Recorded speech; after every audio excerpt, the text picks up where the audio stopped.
I think the one breed who will, if I could use that word right now, who will suffer the most at the moment in that heat are the quicker bowlers. Because already we are talking about a challenge of certain teams in their death bowling. Add to that a few more degrees. Add to that you're bowling first in the middle of the afternoon. It could be a bit of an issue. Let's bring some numbers to you and then discuss how the heat could possibly be a factor. Already have a look at these two teams are playing each other and they are at the bottom other than Punjab in terms of the economy rate in the death overs. How much worse, Simon, does it get in the middle of the afternoon? It'll be tougher. You just have to manage those bowlers. I think that's going to be the key in this heat. And what do you say for the back end? Can you get through? And, if you're asking guys to bowl 2 overs a piece at the back end, it's quite tough.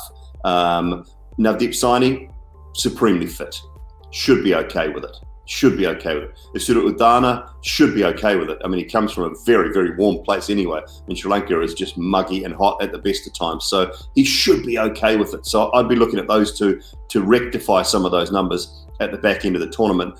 It's been tough for Rajasthan though, Joy, hasn't it? I mean, Tom Curran, as much as I like him as a bowler and a cricketer, his economy rate is awful. No, stunning. Okay, look, 2 games in Sharjah has a little bit to do with it.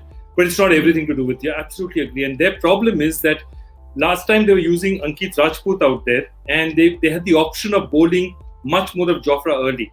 I think now, given the current situation, they can't afford, they need to hold Jofra back for at least 2 overs at the end. And that means a lot of that middle over attacking is going to end. What you might see happening is if there's a target which is not that big, Jofra might give you just 1 over early, 1 in the middle and then 2 at the end. Because those are the kind of sacrifices you make.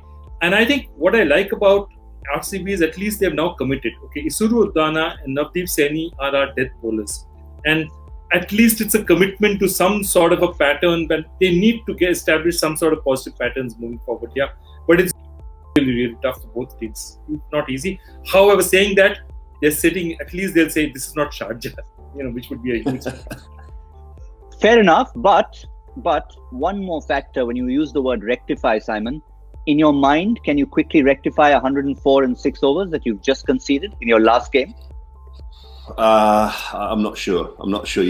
These games come so thick and quick and fast, so you have to be able to put things behind you. You have to be able to say, just park the bus, move on. We're on to the next one. If you start to worry about what was, you'll never be prepared for what is coming. And I think these teams and the support staff around them are pretty good at that nowadays. And this game is so, 2020 is so tough. And you are going to get met. As a bowler, you're going to go around the park at some stage. Now, if you can limit that in a 14-game tournament, if you can limit your going for in excess of 40, let's say 4 times in the tournament, because it's going to happen. If you said, that's my goal, I've got 14 games, I want 10 games under 40, if I can. 9 games under 40.